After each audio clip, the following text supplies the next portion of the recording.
So hello everyone, myself Priyansh Tripathi and welcome once again to our channel प्रयागी BSCN। तो हम लोग पढ़ रहे हैं real analysis BSc part 1 Allahabad university semester 1 का। और पिछले वीडियो में हमने क्वांटिफायर्स तक पढ़ लिया था और अब इसके आगे मैं स्टार्ट करूंगा set theory, what is the definition of set और union of the set, intersection of the set, set के रिप्रेजेंट करने के कितने फॉर्म होते हैं, set builder form, roster form, और कार्डिनैलिटी ऑफ द सेट क्या होता है, पावर सेट क्या है, ये सब कुछ जानेंगे लेकिन धीरे धीरे। तो without wasting our time let's start this video. तो सबसे पहले सवाल आता है सेट होता क्या है। तो सेट की अगर एग्जैक्ट डेफिनेशन की बात करें तो set is a collection of well defined and distinct object. अब आप कहेंगे कि ये वेल डिफाइंड और डिस्टिंक्ट का क्या मतलब है, सब कुछ बताएंगे लेकिन सबसे पहले एक डेली लाइफ के एग्जांपल से समझते हैं कि सेट क्या है। अगर मैं आपसे कहूँ आपके कॉलेज के बेस्ट टीचर, तो किसी के नज़र में कोई दूसरा टीचर हो सकता है, किसी के नज़र में कोई और टीचर हो सकता है। तो यहाँ पे चीज़ें फिक्स नहीं है कि उस कलेक्शन में कौन सा एग्जैक्ट टीचर आएगा या कौन से टीचर्स का एक कलेक्शन बनेगा। लेकिन अगर मैं आपसे कहूँ कि आपके कॉलेज में रह चुके प्रिंसिपल्स की लिस्ट, तो वहाँ पे अब एक फिक्स वो हो गया, जो भी जिस कार्यकाल में प्रिंसिपल रहा होगा उस लिस्ट में वो आएगा। वर्तमान से लेकर के जो पास्ट के रहे हैं वो सब आएंगे। तो वो एक कलेक्शन हो गया, collection of all the principle of your college. तो ये एक सेट हो गया। सो now let's see. Well defined. Well defined means it must be clear whether an object belong to the set or not. For example, the set of vowels in English alphabet A, E, I, O, U. अब देखिए यहाँ पे इस set में जो Wavell का set है इसमें A, E, I, O, U fix हैं कि बस यही आएंगे और कोई नहीं आएगा। अब not well defined the set of beautiful flower. अब ब्यूटीफुल फ्लावर हो सकता है किसी के नज़र में गुलाब अच्छा हो, किसी को गुड़हल पसंद हो, किसी को कोई और फ्लावर ट्यूलिप पसंद हो, किसी को डहलिया पसंद हो। तो यहाँ पे तो आप वेल डिफाइंड नहीं है। लेकिन अगर मैंने कह दिया the set of vowels in English alphabet या the set of consonants in English alphabet, तो वहाँ पे चीज़ें फिक्स हो गई। वहाँ पे आप वेरी नहीं कर सकते चीज़ों को। वहाँ पे आपको एक जो कंडीशन है उसके बाउंडनेस में आपको रहना होगा। You can't change that. अब देखिए डिस्टिंक्ट ऑब्जेक्ट जो मैंने बताया, नो रिपीटिशन इज अलाउड।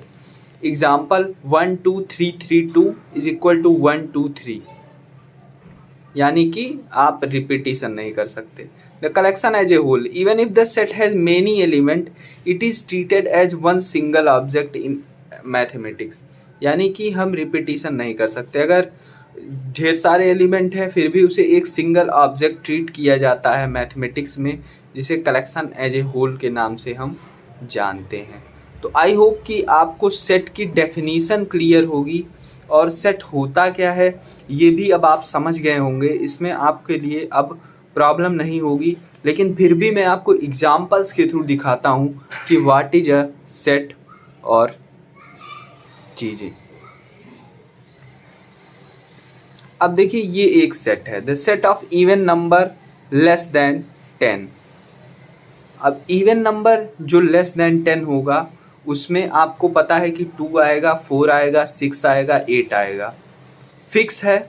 हम इसके अलावा और कोई भी इवन नंबर नहीं रख सकते क्योंकि हमने एक कंडीशन लगा दिया कि हम वही इवन नंबर लेंगे जो लेस देन 10 है, right. So you can't put more even numbers rather than the numbers even numbers which are less than 10. So that is the thing here. अब ये आप समझ रहे हैं, आई होप आप समझ रहे हैं, क्योंकि बहुत ही बारीकी से मैं बता रहा हूँ ताकि आप कभी भूलें ना कि आखिर क्या होता है सेट और वेल डिफाइंड क्या है, डिस्टिंक्ट क्या है। बहुत डाउट होता है, कई बार सेट में बच्चे गलत कर ही देते हैं कि सेट की डेफिनीशन नहीं बता पाते हैं सही से। अगर कोई पूछ ले तो मैं नहीं चाहता कि आप वो चीज़ गलत करें, ठीक है। अब हम बात करते हैं कि सेट के रिप्रेजेंटेशन का कितना फॉर्म होता है।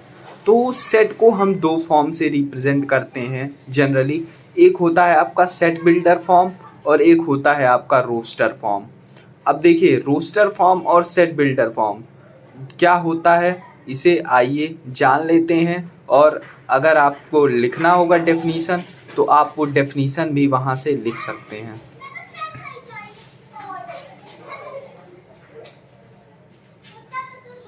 Roster form. In this form, we first all the elements of the set inside the curly bracket separated by comma. तो आपको पता है कि जो भी सेट होता है उसे हम एक कैपिटल लेटर से रिप्रेजेंट करते हैं और जो सेट के एलिमेंट्स होते हैं उन्हें स्मॉल लेटर से रिप्रेजेंट करते हैं इंग्लिश अल्फ़ाबेट्स के।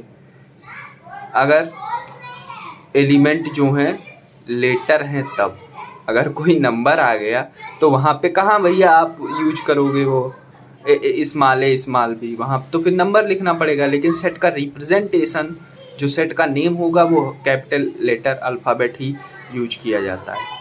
अब देखिए एग्जांपल कह रहा है the set of first 5 natural number a equal to 1 2 3 4 5, ये आपका रोस्टर फॉर्म है। अब इसी को अगर मुझे लिखना होगा सेट बिल्डर फॉर्म में तो मैं लिखूंगा a equal to x such that x is a natural number less than 5। ठीक है, अब वहाँ पे मैं पूरा लिखने नहीं जाऊंगा 1 2 3 4 5, तो दैट इज द फॉर्म जिसे हम कहते हैं सेट बिल्डर फॉर्म। उसका भी एग्जाम्पल देखेंगे।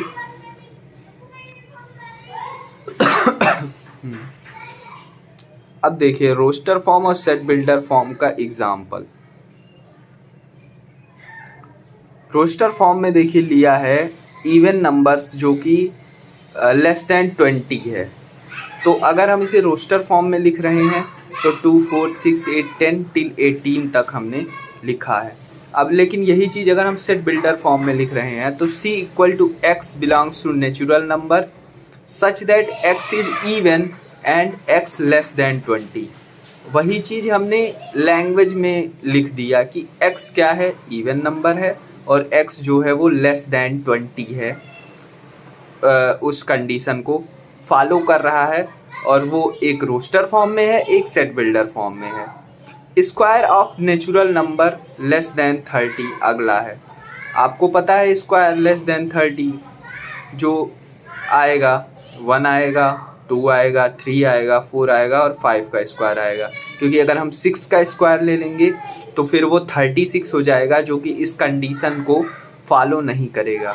अब देखिए रोस्टर फॉर्म में 1 4 9 16 25, लेकिन एक चीज़ ध्यान रहे यहाँ पे एक गलती है इसमें जो कि करली ब्रेसेस में नहीं रिप्रेजेंट किया है। आप हमेशा एक सेट को अगर लिखेंगे तो उसे करली ब्रेसेस में ज़रूर रिप्रेजेंट करिए। Set builder form d equal to x such that x equal to n square where n is a natural number. ठीक है, n belongs to natural number, क्योंकि नेचुरल नंबर का ही स्क्वायर्स हम ले रहे हैं यहाँ पे कंडीशन में। देखिए square of natural numbers less than 30 और जो n का स्क्वायर है वो लेस देन क्या है, 30 है। ठीक, प्राइम नंबर लेस देन 15। अब आपको पता है प्राइम नंबर क्या होता है, जो खुद से डिविजिबल हो या 1 से डिविजिबल हो। ठीक है, अब रोस्टर फॉर्म में e इक्वल टू 2 3 5 7 11 30, यानी कि जो भी 15 से लेस देन है प्राइम नंबर वो उनका कलेक्शन यहाँ पे लिया गया है। Set builder form x belongs to natural number such that x is a prime and x is less than 15। अब सेट बिल्डर फॉर्म में वही चीज़ हमने प्रेजेंटेशन के थ्रू सेट बिल्डर फॉर्म में रिप्रेजेंट कर दिया है कि x जो है वो नेचुरल नंबर को बिलोंग करता है, x प्राइम है और x क्या है, लेस देन 15 है। अब देखिए फ़ायदा क्या है, अगर मैं आपसे कहूँ सेट बिल्डर फॉर्म और रोस्टर फॉर्म में का हम यूज क्यों करते हैं। अगर हमें एक बहुत बड़ा कलेक्शन लिखना है किसी भी सेट का जो हम सेट ले रहे हैं, तो अगर हम उसमें एलिमेंट्स को 1 बाय 1 लिखते जाएंगे तो बहुत ही प्रॉब्लम हो जाएगी। जैसे मैं आपको एग्जांपल ले लेता हूँ, set of natural number less then 1000। अब आप लिखते जाइए 1 2 3 4, लेकिन अगर आपको वही चीज़ सेट बिल्डर फॉर्म में लिखना है तो आप सीधे लिखेंगे x belongs to natural number such that x is less than 1000। ठीक है, अब इसमें सारे नेचुरल नंबर आ गए जो कि 1000 से कम है, और अगर आप वैसे लिखते तो आपको कितना बड़ा वो सेट पड़ जाता।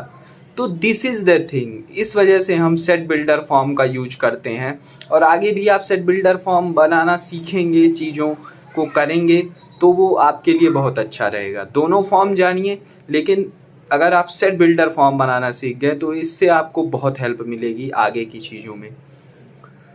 क्या वीडियो को आगे बढ़ाएं, सोच रहे हैं थोड़ा सा और इसको एक्सीड करते हैं, कुछ और पॉइंट्स को जानते हैं जो आपके लिए काफ़ी इम्पॉर्टेंट हैं।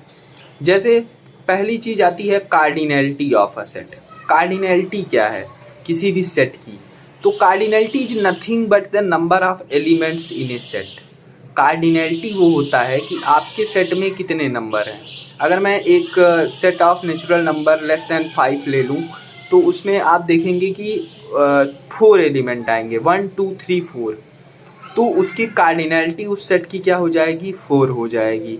ऐसे ही सिंपल सी बात है, अगर 10 एलिमेंट होंगे किसी सेट में, ए से A B C D E F G H I J, 10 elements हो गए, तो अब इस सेट की कार्डिनैलिटी क्या हो गई? मान लीजिए उस सेट का नाम बी है, तो बी की कार्डिनैलिटी क्या हो गई? 10 हो गई।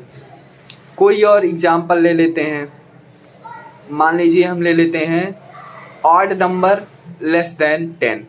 तो आपको पता है ऑड नंबर लेस देन 10 में आपका 1 आएगा, 3 आएगा, 5 आएगा, 7 आएगा और 9 आएगा। ठीक है, अब इसमें कितनी कार्डिनैलिटी है इसकी? 5 इसकी कार्डिनैलिटी है। सो सिंपल सी बात है, जितने भी नंबर ऑफ एलिमेंट्स आपके सेट में होंगे वही उस सेट की कार्डिनैलिटी कहलाएगी।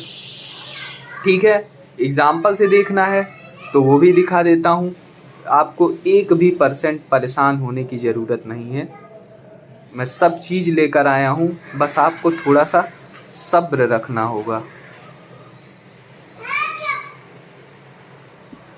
सेट कार्डिनैलिटी देखिए, for the set S equal to 1 2 3 we show cardinality by writing the cardinality of S is equal to 3। 3 element हैं तो इस सेट की कार्डिनैलिटी क्या हो गई? 3 हो गई। तो सिंपल सी बात है, cardinality is nothing but what are the number of elements in that given set या in that set, it is called its cardinality. अब आगे बढ़ते हैं और जानते हैं कुछ और पॉइंट्स जो कि इम्पॉर्टेंट हैं सेट से रिलेटेड। डिफरेंट बुक्स डिफरेंट चीज़ों को लेके चलते हैं, और इसलिए मैं हर चीज़ को कंबाइन लेके चलता हूँ ताकि आपको प्रॉब्लम ना हो। empty set. The empty set is a set containing no object. It is written as a pair of curly braces with nothing inside it, this or by using the symbol phi. अब empty set क्या होता है? empty means खाली, यानी कि अगर हमारे set में कोई भी एलिमेंट नहीं है तो हम उस सेट को empty सेट बोलेंगे। ठीक, empty सेट का मैं एग्जांपल आपको अगर दूं, मैं कह दूं कि set of even number less then 1। अब इसमें आप क्या एलिमेंट पुट करेंगे जरा खुद सोच लीजिए। कोई ऐसा इवन नंबर है जो कि 1 से छोटा हो? कोई भी नहीं आएगा, क्योंकि 1 खुद ही इवन नंबर नहीं है, 1 तो ऑड नंबर है। उससे कम में तो फिर 0 और निगेटिव नंबर्स में हम चले जाएंगे, और अगर नेचुरल नंबर की कंडीशन लगा दिया तो 0 की तरफ भी नहीं जा सकते। तो वहाँ पे हमें a बराबर फाई या फिर सिर्फ ओपन कर ब्रेसेस छोड़ना पड़ेगा। यानी कि अगर हम कोई कंडीशन लगाते हैं और उसमें कोई भी एलिमेंट, कोई भी जो कंडीशन में नंबर हम ले रहे हैं, चाहे नेचुरल नंबर हो, होल नंबर हो, रियल नंबर हो, वो फॉलो ना करे उस कंडीशन को, या कोई भी एलिमेंट फॉलो ही ना करे उस कंडीशन को, तो वहाँ पे हम उस सेट को इम्पटी सेट कहते हैं। और इम्पटी सेट का जो सिंबल नोटेशन है वो कर्ली ब्रेसेस का पेयर, खाली, या फिर उसमें उसके अंदर नहीं अलग फाई, या फिर सिर्फ फाई लिखो, या फिर पेयर ऑफ कर्ली ब्रेसेस जो है उसे आप लगा के शो कर दो। यानी अगर ए है और जो मैंने बताया तो ए इक्वल टू 5, या फिर A equal to double curly braces open. अब बहुत से बच्चे क्या करते हैं गलती, फाई भी लिखेंगे और फिर फाई के साथ कर्ली ब्रेस लगा देंगे, तो भैया वो तो एलिमेंट हो गया, फिर वो कहाँ, जब आपने सेट के अंदर वो चीज़ रख दी तो फिर वो तो ओपन रहा नहीं, तो फिर वो सेट हो जाएगा, इम्पटी सेट नहीं होगा, क्योंकि वहाँ पे सेट की कार्डिनलिटी आपने 1 कर दी, तो वो गलत हो जाएगा। As we can see, the empty set is a handy object. It is quite standard. The set of all humans that weight at least 8 ton, for example, is the empty set. देखो क्या example दिया है, बहुत ही अच्छा example है। Set of all human that weight at least 8 ton. अब ये impossible है कि कोई भी इंसान 8 टन उसकी वेट हो। पॉसिबल है भाई, आप खुद सोचो, पॉसिबल है। तो यहाँ पे इक्वल टू क्या हो जाएगा, 5 हो जाएगा। कुछ डेफिनेशन कंटेन्स ए कॉन्ट्राडिक्शन और impossibility of an empty, so this is known as the empty set. अब आप अगर चाहें तो हम इसके आगे भी बढ़ सकते हैं, लेकिन आई होप कि अगले वीडियो में अब बात करनी चाहिए बाकी की चीज़ों की। और अगले वीडियो में हम बात करेंगे union of the set, intersection of the set, symmetric difference भी मैं बताऊंगा क्या होता है। और क्वेश्चंस की बात है, सेट में कुछ प्रूफ्स हैं जो इम्पॉर्टेंट होते हैं, तो वो भी मैं आपको बता दूंगा। सबसेट क्या होता है, पावर सेट क्या होता है, और सबसेट का कैसे हम किसी भी सेट का सबसेट निकालते हैं, why phi is the subset of every set, ये सब कुछ जानेंगे अगले वीडियो में। और मैं भी सेट को मैं 3 से 4 लेक्चर सेट का लूँगा और सेट को ख़त्म करूँगा। फिर एक लेक्चर में सेट के सिर्फ क्वेश्चंस के बारे में, इंपॉर्टेंट क्वेश्चन सेट के, उस पर डिस्कशन कर लेंगे। सेट से भी बहुत ज़्यादा आपके यूनिवर्सिटी में क्वेश्चन आता नहीं है, लेकिन पढ़िए, जो भी है अच्छे से पढ़िए, ताकि आपको अगर ज़रूरत पड़े, कोई कहीं भी पूछे तो आप उस चीज़ को बता पाएँ। चलिए मिलते हैं अगले वीडियो में, तब तक के लिए मुझे दीजिए इजाज़त। जय हिंद।